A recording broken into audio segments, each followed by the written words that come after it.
ensimmäistä kertaa Lahden stadionilla tuon Lahtipestinsä jälkeen. 4 edellistä kautta Penninkangas FC Lahdessa pelasi ja nyt ensimmäinen vapaa potku sieltä hyvästä paikasta, kun Latonen nurmen pintaan menee ja myöskin ensimmäinen varoitus tähän otteluun. Joten hyvä paikka erikoistilanteesta nyt Jussi Leppälahden joukkueelle. Tässä nähdään uudestaan Penninkankaan heitosta lähtee ja sitten Latosen haltuunotto. Ja siitä vetäisee Otso Koskinen hänet kentään pintaan. Ja Koskinen pelin ensimmäinen varoitettu pelaaja. Reitala antaa Vaparille luvan ja katsotaan lähteekö Pyyskänen tätä sitten toimittamaan. Pyyskäsen laukaus on hieno ja näin syntyy myöskin tämän ottelun avausmaali. Jo 5. peliminuutilla Roope Pyyskänen ja nyt loksahtaa kyllä täydellisesti kohdalleen. Vapaa potku sinne aivan oikeaan yläkulmaan. Ja näin Gnistan saa nopean osuman tähän otteluun. Gnistan kannattaa juhlivat katsomassa. Se on kyllä täydellinen laukaus. Se menee aivan sinne ylänurkkaan. Eikä siinä Maukosella ole tuosta mahdollisuuksia enää torjua. Gnistan johtaa. Anton Munukka siis tänään toisena maalivahtina penkillä Lahdella. Koskinen. Lahdella nyt hyökkäys aika syvällä ja siellä Gnistanin alueella. Koskisen siirto. Puukon keskitys tulee taustalle. Nyt olisi paikka. Odutajo laukoo ja peli on 1-1. Colin Odutajo ja Lahden ensimmäinen kunnon maalipaikka. Ja näin lukemat yhteen. Colin Odutajo maalin tekijänä. Ja 21. peliminuutti tuottaa FC Lahden tärkeän tasoitusmaalin. Varmasti henkisestikin tärkeä osuma nyt tähän kohtaan. Sai kuitattua tuon Gnistanin alkuhetkien maaliin. Pidemmän hyökkäyksen nyt Lahti rakensi sinne syvälle Gnistanin alueelle. Puukon keskitys, siellä on 3 pelaajaa Gnistanin kahta vastaan taka-alueella. Ja näin Odutajo pääsee sieltä virittelemään taustalta. Ja virittelee sieltä kauden 3. osumansa.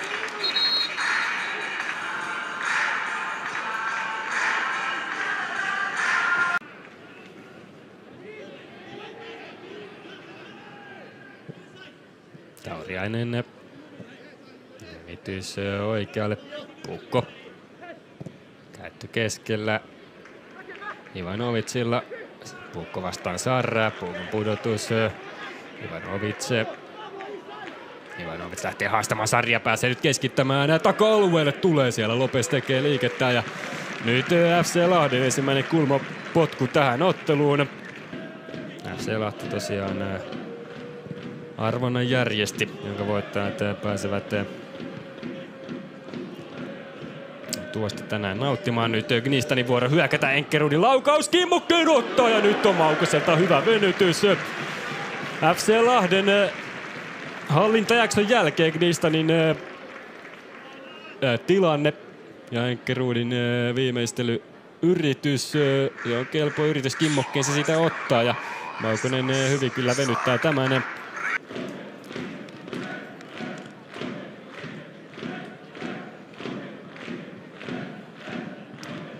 Kavasin keskitys korkeana sinne taka-alueelle ja siinä on Roope Pyyskänen jälleen, joka viimeistelee pallon maaliin. Gnistan johtaa 2-1, joten kyllä nyt tapahtuu. Kyllä nyt, se on Teemu Penninkangas, joka iskee vanhaa seuransa vastaan ja sehän myöskin Penninkankaan tuuletuksessa näkyy. Hän nostaa kädet vaan siihen pahoittelun merkiksi ikään kuin ilmaan. Tässä nähdään uudestaan Penninkangas on siellä taka-alueella ja tuikkaa sieltä pallon vanhan seuraansa verkkoon. Ja näin Gnistan erikoistilanteesta 2-1 johtoon. Lahdella oli hyvä vaihe tuossa tuon maalin jälkeen, mutta nyt Gnistanin ensimmäinen tilanne sen jälkeen ja Teemu Penninkangas. Mutta tämä ei tulosta tuota. Kaiken kaikkiaan virallisissa otteluissa FC Lahdella Gnistanilla 8 kohtaamista historian saatosta. Tässä viimeisen vain 30 vuoden aikana. Nyt katsotaan kuitenkin Gnistanin tilanne, kun Latonen pääsee pallon 16 rajoilta. Laukaus valuu ja lähellä on tuon riiston jälkeen Gnistan iskeä jo kolmannen osuman. Joukkojen keskenäistä kohtaamisesta siis Lahti voittanut 5 Gnistan 2. Mutta tosiaan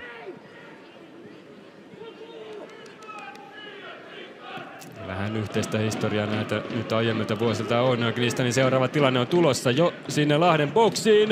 Ja seuraava Osku Maukosen torjunta myöskin. Latonen jälleen maalintekoa yrittämässä.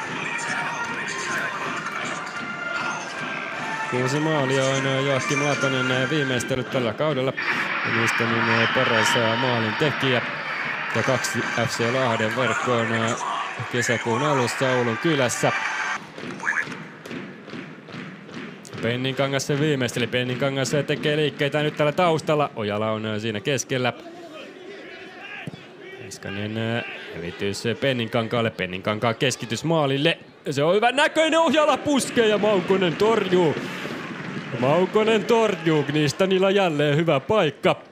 Mutta nyt Osku Maukoselta vuorostaan tärkeitä torjuntoja omalle joukkueelleen.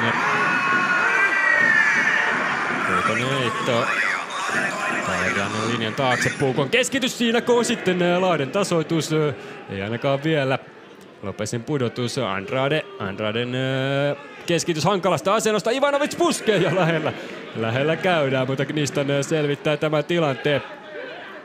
Seuraavasta pallosta taistellaan. Tauriainen lähtee vaikeasta asennosta kokeilemaan ja kulmapotkun FC Lahti saa kyllä aaltoilee mukavasti tämä ottelu. Gnistanille tämä on toinen nurmikenttäpeli. Oulussa kävivät aikaisemmin tällä kaudella. Ja nyt on sitten seuraava paikka. Siellä maali edustella, mutta kunnon puskua ei saa siitä Enkeruud aikaan.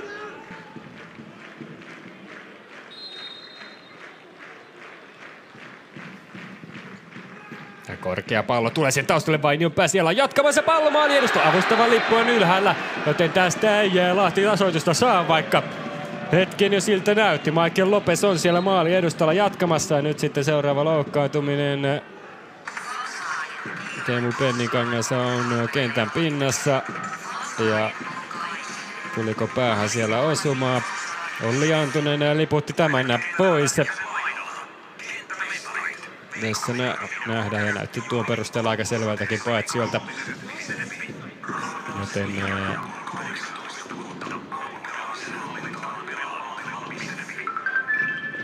ohjelma FC Lahdella jatkuu. Mutta toki lähes viikko tässä nyt on aikaa sitten ennen tuota seuraavaa koitosta. Tietysti juhannustauko tässä. Ja lakisääteiset lomat niin sanotusti pelaajille myöskin luvassa, kun nyt on sitten paikka, kun Nilsson on vastassa maalilta. Ja Michael Lopez upottaa ja nyt tämä maali myöskin hyväksytään. FC Lahti tasoittaa 2-2 ja se tulee vähän puolittain lahjana, mutta se ei, tätä ei mennä. Iso maali FC Lahdelle. Michael Lopez hetki aikaisemmin pallon puski sisään ja silloin oli tilanteessa paitsiossa, mutta nyt ei ole. Lahti tasoittaa, tässä tilanne rakentuu Andraden keskityksestä. Nilsson lähtee vastaan, nyrkkeilee sen suoraan siihen, oliko Tauriainen siinä ja pallo siitä tarjottimelle. Michael Lopezille. Ja Lopez ei jätä tätä kautta tätä paikkaa hyödyntämättä argentiinalaishyökkääjälle. Toinen osuma tälle kaudelle. Edellinen on huhtikuulta. Toukokuussahan Lopez ei peli.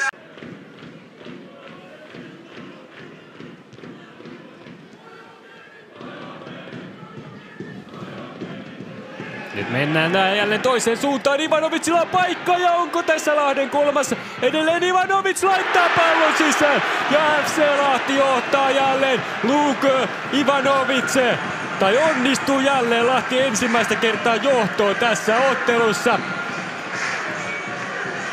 Kylläpä riittää käänteitä tässä Lahden keskiviikkoillassa. Ja nyt Luke Ivanovic, joka sai maalihänänsä auki viikko sitten Oulua vastaan, onnistuu myöskin maalin teossa. 5. eri maalintekijä tähän otteluun. Ja tästä se syntyy, kun Ivanovic taistelee itsensä Juhani Ojalan edelle. Nilsson on vastassa, ei saa palloa pysäytettyä. Ouditajo tulee pelattavaksi, mutta Ivanovic tuikkaa pallon sieltä etukulmasta sisään. 3-2.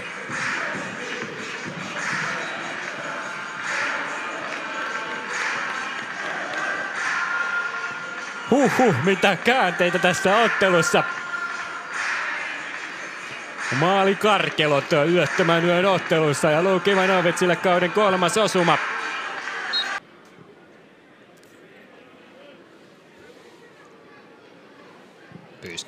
Pyyskäsen pallo sinne oikealle puolelle. Heiskasen pudotus. Lopes tulee puolustamaan tähän ja pääsee väliin. Sitten taistellaan seuraavasta. Enkerud sitä heiton Gnistanille. Enkerud heittää saman tien Jeremenkolle. Yksi keltapaita ainoastaan maalilla. Jeremenko ei lähde sinne toimittamaan. Nyt siellä on useampi. Jeremenko saa jalan uudestaan vapaaksi. Kova matala pallo. Siihen ei nyt vaan jatkajia ollut. Koskinen. Jeremenko pääsee nyt tähän väliin. Siirto Penninkankaalle. Penninkangas jatkaa takaisin Jeremenkolle. Jeremenko steppailee pallon kanssa. Jälkeen nosto taustalle. Sarron siellä päineen. Sarrin pudotus taustalta. Ojala virittää. Lahtelaiset blokkaavat, mutta eivät saa purettua tätä palloa. Nyt siellä keskenään viitikkoja. Onko siellä Andrade tässä pallossa? Ja kulmalle mennään. Nyt saa Gnistan painetta aikaa sinne Lahden päätyyn. Gnistanin kulmaan. Kabassi näyttää merkit joukkueelleen. Sen jälkeen keskitys, liippaus jatko ja takana on Jeremenko, kun siellä on jatkamassa, tolppaan osuu. Jeremenko edelleen pallossa, tilanne jatkuu. Saako Jeremenko jalan vapaaksi? Edelleen steppailee, sen jälkeen matala toimitus. Ja Lahti selviää ainakin toistaiseksi tästä ja selviää myöskin tämän tilanteen osalta loppuun asti. Lähellä oli Gnistanin tasoitus. Tolppaan kolahti. Oliko se sitten Jeremenko pusku sieltä takatolpalta tuon liippauksen jälkeen? Kabassin kulmasta se lähti ja lähellä on Jeremenko tasoittaa peli. Siinä on sauma, mutta ihan ei saa suunnattua palloa verkkoon.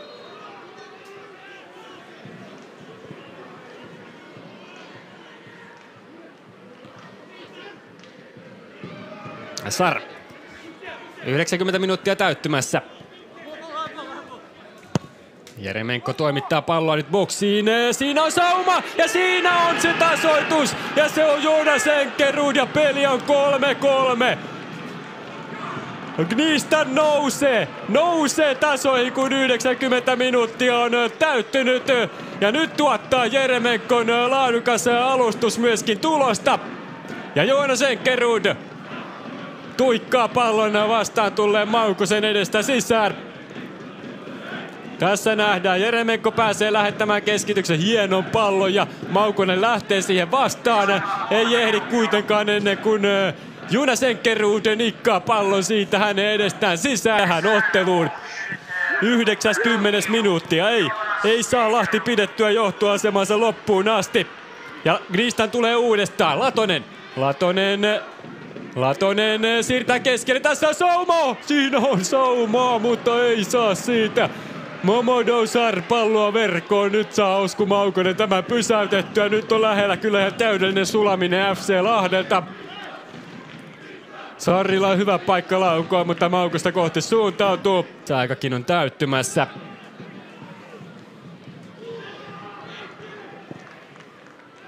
Vielä nostoa boksiin. Saiko Lahti maalipaikan? Ei saa. Näin päättyy tämä tapahtuman rikas taistelu. Ja se päättyy molempien joukkojen osalta kyllä jonkin sortin pettymykseen. FC Lahti ei saa sittenkään sitä voittoa tästä. Gnistan, se nousee tasoihin loppuhetkillä, mutta sekään ei saa voittoa tästä napattua. Ne on Gnistanillakin kortilla olleet, joten